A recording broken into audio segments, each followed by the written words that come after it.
Welcome to the Connected Leaders Academy virtual conference designed to reshape your vision of transformation. As we navigate the evolving business landscape, our speakers will unveil innovative strategies to manage and initiate change. Prepare to adapt, innovate, and lead, ensuring your role as a catalyst in this transformative era.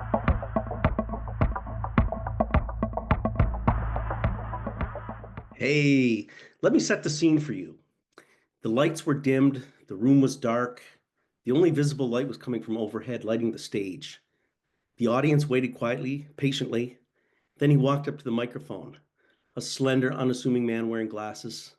Leaning into the microphone, he said, "I love you, son." Those were the last words my father said to me. Hello, my name is Callahan, and for 6 years I hosted a live on-stage event where speakers shared stories from their heart to a packed audience.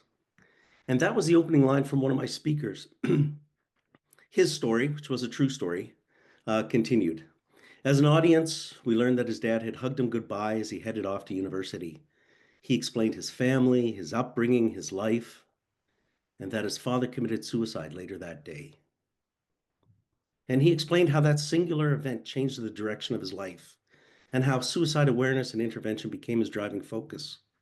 He told a powerful story. It impacted everybody in the room that night, all 70 plus people that were in attendance. So how can that story reach more? How can that story be told and retold over and over again? How can his story be in rooms he's never stepped into? I believe this is the importance of writing your story, the importance of impacting others, and to coin a cliche, to boldly go where no one has gone before. Everyone has a story, and it's important to have your story heard. I'm a 3-time internationally published author, and I'll be sharing my tips on how you can get your story published. Grab a pen and some paper, and let's get started. The first story I published was literally a joke. At the time, I was working in a high-stress position in a 911 emergency call center. It did not matter what day of the week it was or what time of the day it was. The phones kept ringing, people needing help. And I remember as I walked across the floor that we really needed right now was some calm. We needed a bit of peace. We needed a moment to catch our breath. And as I thought about that, I passed the workstation of Hazel, one of our top dispatchers. She had a soothing voice and a calming demeanor. Unfortunately, she was away on holidays. You see, Hazel was the proverbial duck in a pond, all calm above the water, paddling like heck below the water. And I had nicknamed her Hazel Grace, after the lead character in John Green's novel, A Fault in Our Stars. And tonight, we needed a little Hazel Grace. Then the idea struck me. Wouldn't it be funny if I wrote a children's book about Hazel Grace? She traveled off into Africa and elsewhere around the world for self-development, personal growth. And over the years, she told me stories of her adventures. Well, the night came and went. The 911 calls continued. Nothing changed, except I could not get the idea of a children's book out of my head. I decided I would use it as a surprise for Hazel, a way of paying it forward to someone who was truly a miracle for others. So I got to work. I wrote the story as a Word document. I'd never had anything published before, so I didn't know what to expect. I had a slightly better than zero budget, but I had to get it illustrated, and I had to keep it a secret. And then fate happened, or divine intervention, or good karma, or the universe aligned. Whatever it was, I found someone to illustrate the book. And in a completely unrelated turn of events, I learned another one of my dispatchers was a trained illustrator. I told her my plans, she jumped on board, and the story started to take shape, and it was still being kept a secret. Next, I needed a publisher. I had no idea about publishing, no idea where to look, no idea on cost, none of that. And in a completely unrelated turn of events, I had a coffee meeting with a business contact. It was the first time we'd ever met. Well, apparently he just had a book published, and he connected me with his publisher. So I met with that publisher. I explained what I was doing, and more importantly, why I was doing it. And it was all to surprise a wonderful human being named Hazel. And the publisher agreed this book needed to be published. And to top it off, she published it for free. I only had to pay for the printing copies. What was meant to be a dozen copies and a good laugh has turned into 1,000+ books sold. And just as Hazel Grace is a world traveler, so is her book. The story of Hazel Grace and the Magic Blanket has found itself into the hearts of children and adults in over 8 different countries. And what has made the difference and changed my life is that when I share a copy with someone, I always ask, who can I make this out to? And it has never been to themselves. They always suggest someone else. They always pay it forward in true Hazel Grace fashion. What started as a joke, as a way to honor a wonderful human being, changed my life. We all have a story, but where do we start? I believe we need to start with our why. Every great story begins with a spark of inspiration, but maintaining that spark and turning it into a flame takes a bit of work. Before you put pen to paper or start typing away, ask yourself, why do you want to write a story? Your why is the reason and will guide your decisions, help you stay motivated, and shape the narrative. Start by reflecting on your personal connection to storytelling. Are you inspired by a life experience, an idea you can't shake, or a desire to make sense of the world? That was my motivation for Hazel Grace. Maybe you've drawn to entertain, educate, or to create awareness. That was my speaker's motivation to educate on suicide prevention. Understanding your motivation ensures your story remains authentic and heartfelt. What emotions or experiences drive your need to tell a story? Maybe you're excited to become a grandparent. Maybe you want to share tips and tricks. What themes or ideas resonate with you deeply? I think of songwriters. Really, a song is just a story that's been put to music, usually following a theme of personal experiences. How do you want your story to impact readers? We have all read a book that you just couldn't put down. Why was that? Because it impacted you on a personal level. What message or feeling do you want to leave your audience with? Depending on the type of story you've written, maybe it's an educational or instructional piece. Maybe it's with feelings of hope or inspiration. And who is your ideal reader and why? You have to know your audience. When I wrote Hazel Grace, I had to make a few revisions. Originally, it was going to be a joke between a handful of adult friends and coworkers, but ultimately, my reader became children or parents reading to children. I had to make sure my wordage and style matched my audience. While your why is personal, stories often serve a universal purpose. Depending on your story, it may ultimately connect people, share knowledge, and inspire change. Think of readers at weekly or monthly book club. Different viewpoints get explored and discussed. Identifying how your story fits into this bigger picture can add depth and relatability. What aspects of the human experience are you exploring? What do you want readers to learn or feel? Why does this story matter? And just like corporate business, a mission statement is used to keep you on track and focused on the end result. To solidify your why, write a mission statement. It can be as simple as, I want to write a story that inspires young adults.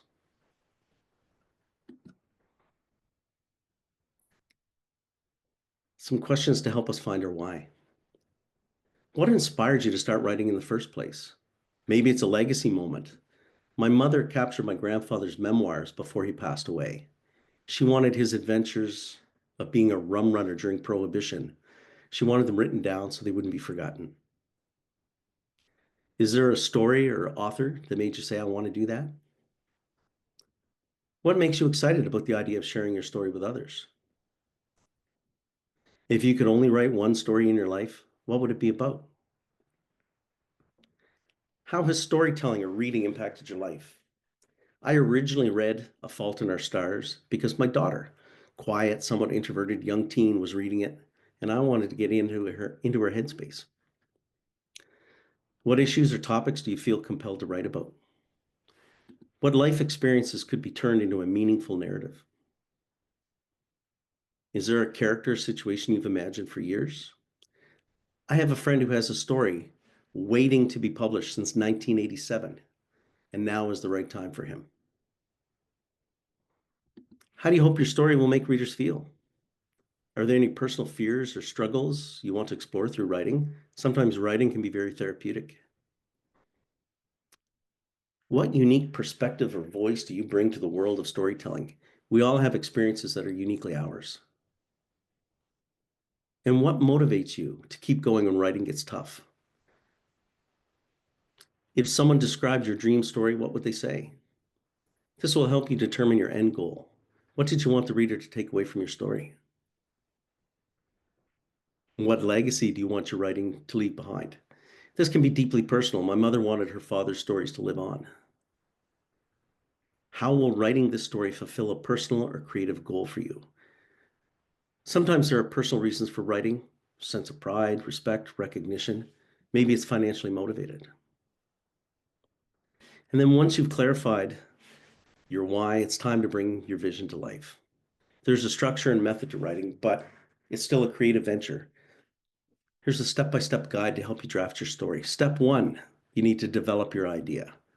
Start with a concept. It could be a character, a scenario, or a question you want to answer. Expand on this idea by brainstorming and exploring possibilities. For me, it was imagining Hazel Grace as a child, wandering through Africa with a backpack, learning important stuff about life.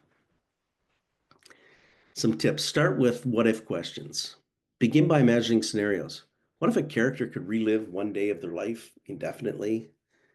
Kind of like Bill Murray in Groundhog Day. Or what if humanity discovered a parallel universe? Kind of makes me think of like time travel or something. You can draw from personal experiences. Reflect on moments from your life that were impactful, challenging, or transformative, and consider fictionalizing them. This is very powerful because you have actually lived that story. Explore current events. Use real-world issues or news as inspiration to create timely and relatable narratives. Start researching your interests. Dive deep into a topic or setting that fascinates you. Maybe it's space exploration, ancient history, urban legends.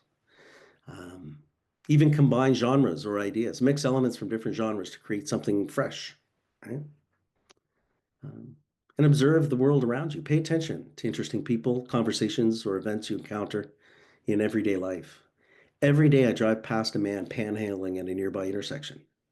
What in his life led up to him being where he is?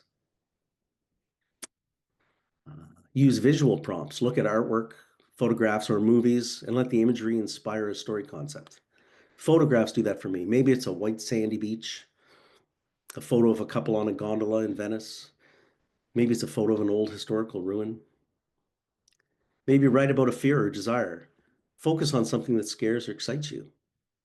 Uh, that can add more emotional depth to your story. Or create an intriguing character first. Build a story around a character with a compelling backstory or unusual goal. With another co-writer friend, I'm working on a series of interesting adventures aimed at a children's audience. Even imagine the ending first. Think about the resolution or the climax of the story and work backwards to build a narrative leading up to it. Once you finish step one, we're on to step two, which is creating the outline. Obviously, an outline provides a roadmap for your story. Use a structure that suits your narrative, such as the three-act structure or the hero's journey. Whatever you write, it should follow these elements. And I know we've all heard of these elements. The first one is every story needs a beginning. This is where you're going to introduce the characters, the setting, and the conflict. Maybe your main character is a shy teenager, and the conflict is they have to do public speaking or something, and so on. Then the middle part of your story, you want to develop challenges, obstacles, and turning points. So now this young teenager, he's worried, right? He's got setbacks. Um, he's insecure. There's self-doubt. Then someone comes in, steps in, gives him the shot that he needs. Maybe it's a teacher.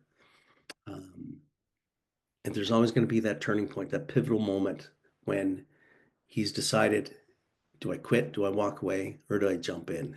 Right. And then finally, the third part of the story is the end, where the conflict gets resolved and there's closure, right? So this young teen he's gone to the debate, he's channeled his fears, he's come through the other side, and he gets the pat on the back that he's been looking for.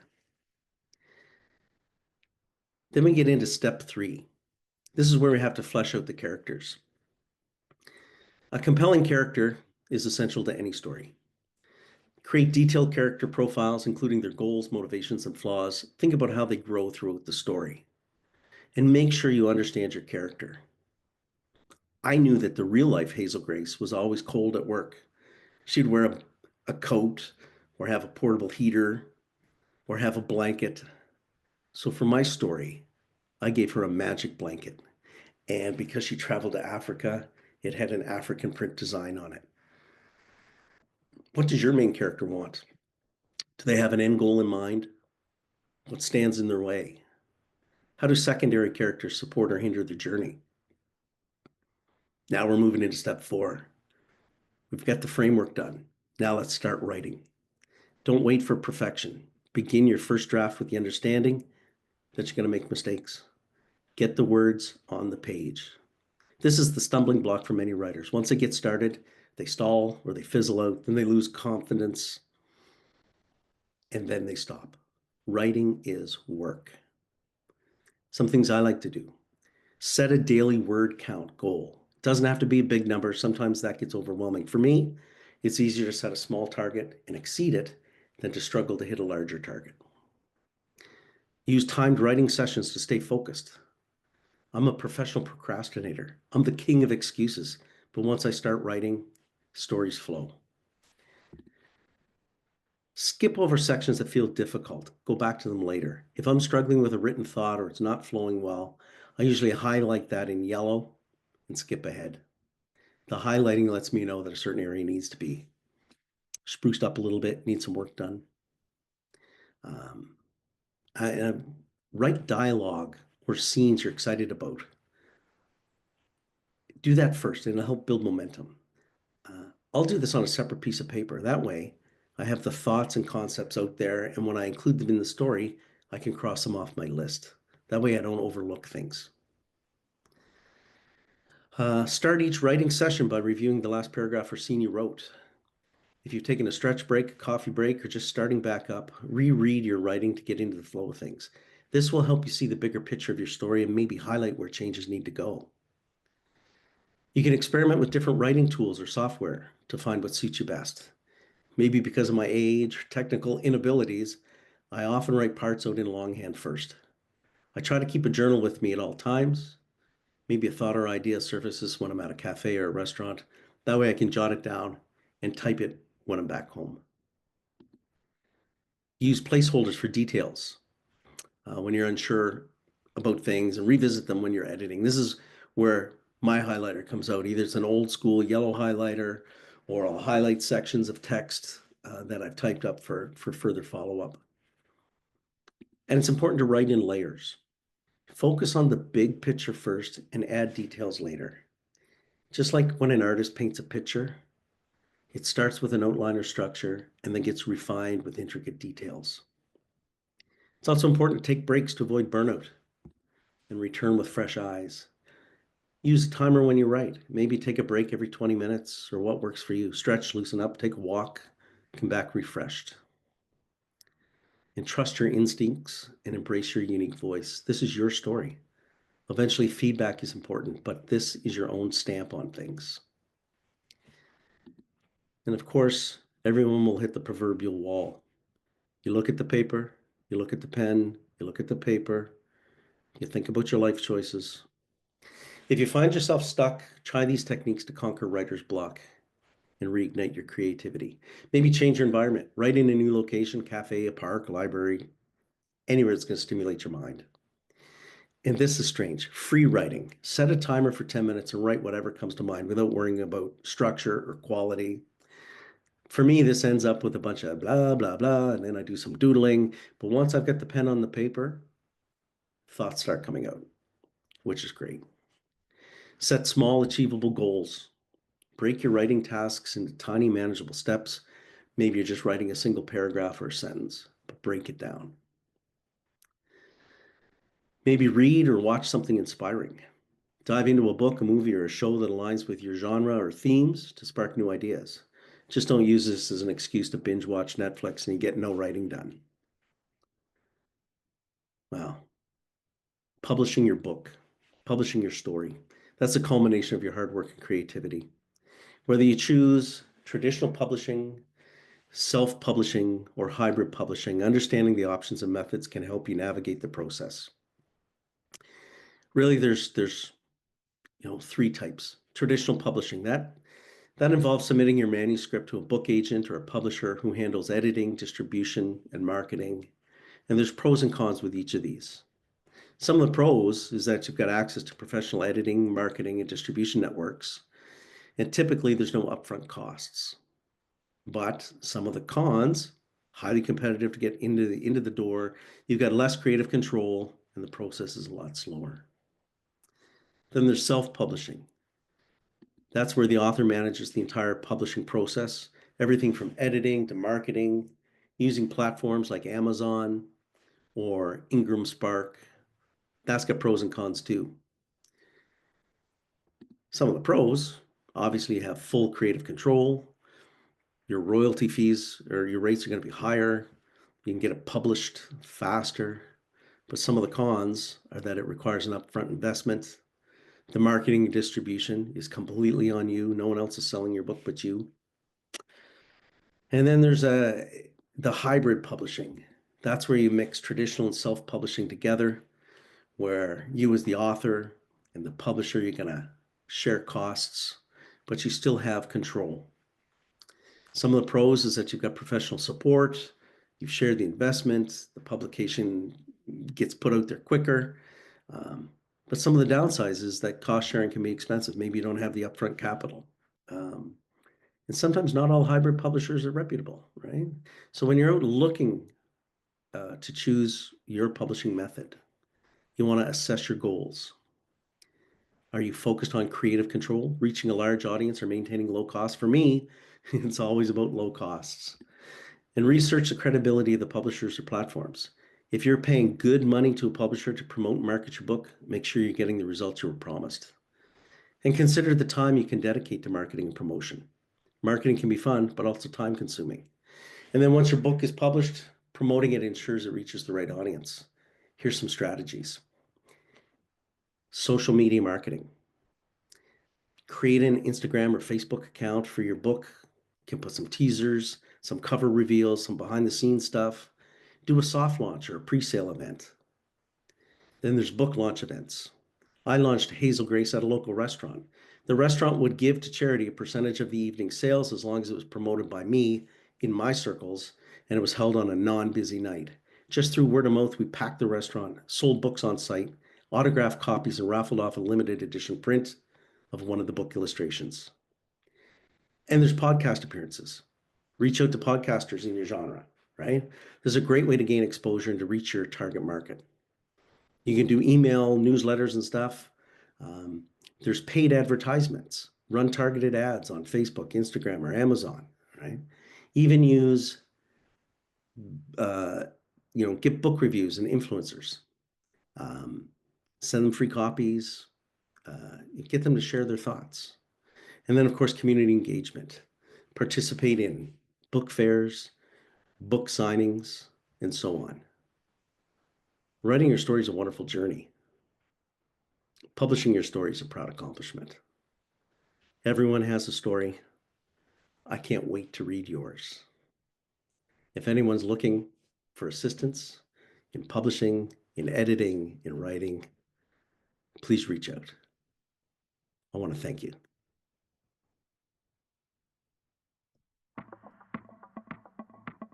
Thank you for participating in today's enlightening session. As we transition to our next expert, remember that each strategy and insight is a step toward becoming a transformative leader in your field. Visit connectedleadersacademy.com to stay engaged and informed. The journey of change is ongoing. Let's move forward together.